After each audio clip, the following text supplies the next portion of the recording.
অঞ্চল সভাপতিকে ধরে মারা হয়েছে অনুষ্ঠান যাতে না করতে পারে তার জন্য। কোটতলার বাস স্ট্যান্ডে বোম বাঁধে তাদের থেকে আর কিছু আশা করা যায় না। এই অনুষ্ঠানটা হওয়ার কথা ছিল বড়ালীঘাট। জানেন ওখানে এমএলএ কাপ খেলা হচ্ছে, কিন্তু এমএলএরা এখানকার কোনো এমএলএ না। আমাদের ক্যানিং পার্ক থেকে এসে এখানে বাহাদুরি মোসানি দিয়ে এখানে এমএলএ কাপ খেলা করছে। শিবিরে যারা বাধা দেয় তারা আমি মানুষ বলে মনে করি না।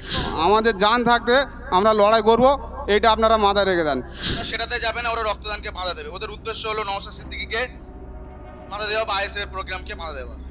করবার জন্য যে জায়গা আপনারা বেঁচেছিলেন সেখানে চমকে থমকে আসাদুল ভাইকে চমকে থমকে করতে দেওয়া হয়নি, তারপরে এইখানে আপনাদের ছোট জায়গা করতে হচ্ছে।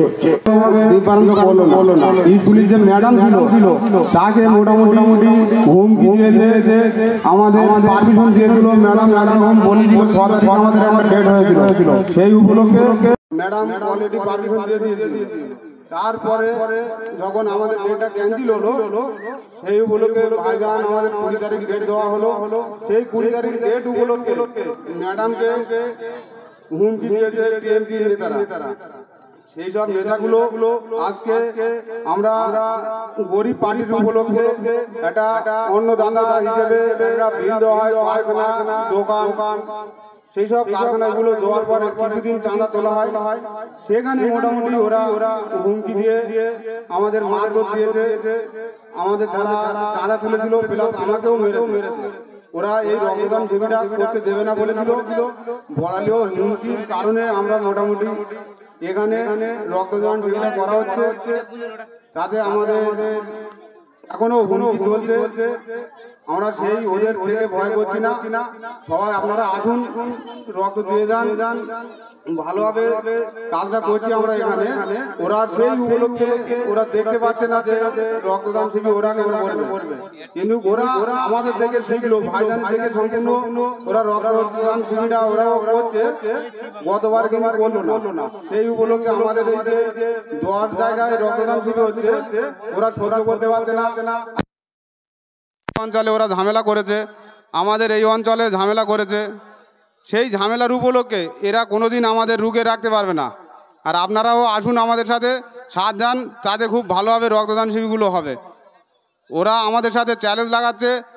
আর আমাদের ওখানে বড়ালি যখনই ডেট করা হয়েছে তখনই ওরা এমএলএ কাপ খেলাটা সব বড়ালি ফেলেছে।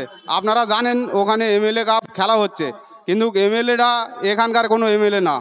আমাদের ক্যানিং পার্ক থেকে এসে এখানে বাহাদুরি মোসানি দিয়ে এখানে এমএলএ কাপ খেলা করছে। তাতে খেলেও আমাদের হারাতে পারবে না গো। আমাদের জান থাকতে আমরা লড়াই করব, এইটা আপনারা মাথায় রেখে দেন। সেই হিসেবে আপনাদেরও সাহায্য করার দরকার আছে, এই বলে আমার বক্তব্য শেষ করছি।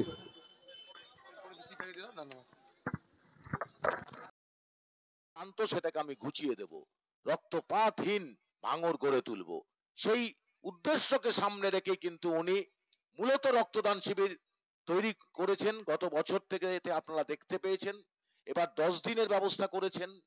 এটা হয়তো অনেকের কাছে সহ্য হচ্ছে না। যারা জীবনতলা বোম বাঁধে, মানে আমার কথা না, মুখ্যমন্ত্রী মমতা ব্যানার্জির ভাষায়, যারা জীবনতলার বাস স্ট্যান্ডে বোম বাঁধে তাদের থেকে আর কিছু আশা করা যায় না। তারা বোম বাঁধবে, তারা পঞ্চায়েত নির্বাচনে দাঁড়িয়ে ক্ষমতা দখলের জন্য তাদের দীর্ঘদিনের 3 পুরুষ করে কমবে খাওয়ার, অপা গপা বান্ধবীদের করে কমবে খাওয়ার ব্যবস্থা করবার জন্য এই একটু ছোট্ট পঞ্চায়েতের ক্ষমতাও তারা হাতছাড়া করতে চায় না। এর কারণটা হচ্ছে একটাই, যে এমন একটা দল পশ্চিমবঙ্গের মাটিতে ক্ষমতা এসছে যে ইন্ডিয়ান সেকুলার ফ্রন্টের কম্বিনেশনটাই একটা অন্য রকম, এবং যাদের চিন্তা চেতনা একটা নতুন মাত্রা দিচ্ছে। এবং সেটা 2 বছরে আমাদের বিধায়ক চেয়ারম্যান হওয়ার পর প্রমাণ করেছে পশ্চিমবঙ্গের মাটিতে যে কিভাবে সৌজন্যতার রাজনীতি করতে হয়, কিভাবে একটা ধর্মনিরপেক্ষ দল গড়ে তুলতে হয়। আমাদের এমএলএ তার হাঁটা চলা চলন বলনে কিন্তু প্রমাণ করেছে। এটা আমাদের গর্ব এই আইএসএফ এর। আমার চেয়ারম্যান সামনে বসে আছে বলে আমি বলছি না, আমরা সব জায়গাতে একটা গর্ববোধ করি এবং বলবার চেষ্টা করি যে আজকে চেয়ারম্যান আমাদের যে মুখ, আমাদের আইএসএফ এর যিনি মুখ, তা আগামী দিনের নতুন প্রজন্মের কাছে একটা জ্বলন্ত উদাহরণ, আইকন হিসাবে উঠে আসছে, সেটা হচ্ছে নওশাদ সিদ্দিকী ভাইজান। এবং আমরা গর্ব করি যে আমরা সেই পার্টির রাজ্যের নেতা এবং জেলার নেতা, এটা আমাদের গর্ববোধ করায়। কিন্তু প্রশ্নটা হচ্ছে আমাদের কর্মী বাহিনীদেরকে আমি বলি যে আপনারা ভাবতে পারেন যে ওরা সন্ত্রাস করছে, আমরা কি করব, ওরা তো আমাদের ভয়ভীতি দেখাচ্ছে। কিন্তু আপনারা জানেন হিটলারও ভেবেছিল, মুসোলিনি ভেবেছিল সারা পৃথিবীটাকে জয় করবে। যেদিনকে হিটলার তার কোনো রাস্তায় কোনো শিশুকে গোলাপ ফুল দিত, তার সেই দিন রাত্রে তার বাবার মৃত্যু হতো। এটা ইতিহাস, ইতিহাসের পাতায় কথা বলে। অর্থাৎ সেইখানে দাঁড়িয়ে আজকে পশ্চিমবঙ্গের মাটিতে আপনারা যে গোলাপ ফুলটা দেখতে চাচ্ছেন, সেই গোলাপ ফুলটা আসলে গোলাপ ফুল নয়। গোলাপ ফুল একটা কাঁটা থাকে, কিন্তু দেখবেন সেই কাঁটাটা খচ করে বিঁধছে কিন্তু আমাদের শরীরে। এই জায়গাটা কিন্তু আপনাকে বুঝতে হবে। আজকে ভারতবর্ষের মাটিতে দেখবেন কিছুদিন বিভিন্ন সোশ্যাল মিডিয়ায় দেখেন না, মোদি বাচ্চাদের সাথে খেলাচ্ছে, মানে মিডিয়া তো নিয়ে ঘোরেন, কারণ উনি খুব মিডিয়া নিয়ে ঘুরতে ভালোবাসেন, মানে বাচ্চাদের দেখাচ্ছেন, অমুক দেখাচ্ছেন, বারবার দেখবেন। এবং যে রাম মন্দিরটা তৈরি করছে, রাম মন্দির 22শে জানুয়ারি, যেটা আমাদের ভারতবর্ষের মাটিতে একটা কলঙ্ক, অযোধ্যার রাম মন্দির, এটা বিতর্কিত মন্দির। আমরা দাবি করেছিলাম এক সময় বিভিন্ন গণসংগঠন থেকে যে ওটাকে জাতীয় সৌধ হিসাবে ঘোষণা করা হোক, না রাম মন্দির না বাবরি মসজিদ কোনোটাই থাকবে না, জাতীয় সৌধ হোক, যখন বিতর্কিত জায়গা। কিন্তু সেই জায়গাটা 1992 সালে রাজীব গান্ধীর প্রধানমন্ত্রীত্বে দরজাটা খুলে দেওয়া হলো। পরবর্তী সময় আপনারা জানেন 90 সালে দরজা গম্বুজ ভাঙা হলো, 92 সালে ধূলিসাৎ করে দেওয়া হলো, আর 2024 সালের 22শে জানুয়ারি একটা কলঙ্কর অধ্যায় রচিত হচ্ছে, যেখানে রাম মন্দির ঘোষণা গঠিত হচ্ছে। কার টাকায়? সরকারের পয়সায়, আমাদের পয়সা। সরকারের পয়সা মানে আমাদের পয়সা। মন্দির করুন না, কে নিষেধ করেছে? কিন্তু সরকারের টাকায় কেন? সরকারের টাকায় মন্দির হবে কেন, মসজিদ হবে কেন, গির্জা হবে কেন? টাকা যে ধর্মাবলম্বী মানুষ তারা তাদের মতন করে গড়ে নেয়, যেমন আপনারা গড়ে নেন। আমার কাছে দিচ্ছে, তাদের উদ্দেশ্য কি আমরা বুঝতে পারছি না। এই অনুষ্ঠানটা হওয়ার কথা ছিল বড়ালি ঘাট, সেখান থেকে সরিয়ে আমাদের বাধ্য হতে হয়েছে এরকম একটা গ্রামের মধ্যে নিয়ে আসতে। আমাদের অঞ্চল সভাপতিকে ধরে মারা হয়েছে অনুষ্ঠান যাতে না করতে পারে তার জন্য। ভাবা যায় না সমাজে এই ধরনের অনুষ্ঠান যত বেশি বেশি করবে। আমরা তো বলছি যারা অত্যাচার করছেন আমাদের উপরে, তারা দায়িত্ব নিয়ে এরকম অনুষ্ঠান করুন, আমরা রক্ত দিয়ে আপনাদের অনুষ্ঠানকে সফল করব। আমাদের বন্ধুদেরকে আমরা বলবো সেখানে রক্ত দেন। রক্তটা পাবে কে? মুমূর্ষু ব্যক্তি যার প্রয়োজন। রক্তের কোনো জাত হয় না, ধর্ম হয় না। রক্তের কোনো জাত হয় না, ধর্ম হয় না।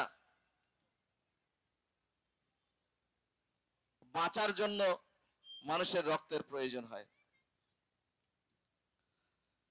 এখন আমি এই অনুষ্ঠানের সাফল্য কামনা। শিবির রক্তপাতহীন নয়, রক্তদানই হবে ভাঙড়ের পরিচয়, এটা আমাদের লক্ষ্য। আজ সপ্তম দিনে পড়েছি আমরা, আর 3 দিন বাকি আছে। এই সপ্তম দিনের মধ্যে রক্তদান শিবির আয়োজন করতে আমাদের 2 জায়গায় বাধাপ্রাপ্ত হয়েছে। বাধা দিচ্ছে কারা? বাধা দিচ্ছে এই শাসক দল। রক্তদান শিবিরে যারা বাধা দেয় তারা আমি মানুষ বলে মনে করি না। কেন? রক্তদান মহৎদান, এই রক্তদান একটা মানুষের প্রাণ বাঁচাতে পারে, আর এই রক্তদানকে আয়োজন করতে যারা বাধা দেয় তারা মানুষ হতে পারে না। আমি বলবো যে রক্তদান আমরা 10 দিন করছি, যদি তোমাদের অতই হয় তোমরা 20 দিন রক্তদান করে দেখাও। এই চ্যালেঞ্জ সবাই বলছে, আমাদের নেতৃত্বরা, এমএলএ সাহেব বারবার বলছে যে আমাদের বাধা দিচ্ছ কেন? যদি তোমাদের অতই হয় তোমরা 20 দিন রক্তদান শিবির করে দেখাও। ওরা সেটাতে যাবে না, ওরা রক্তদানকে বাধা দেবে। ওদের উদ্দেশ্য হলো নওশাদ সিদ্দিকীকে বাধা দেওয়া বা আইএসএফ প্রোগ্রামকে বাধা দেওয়া।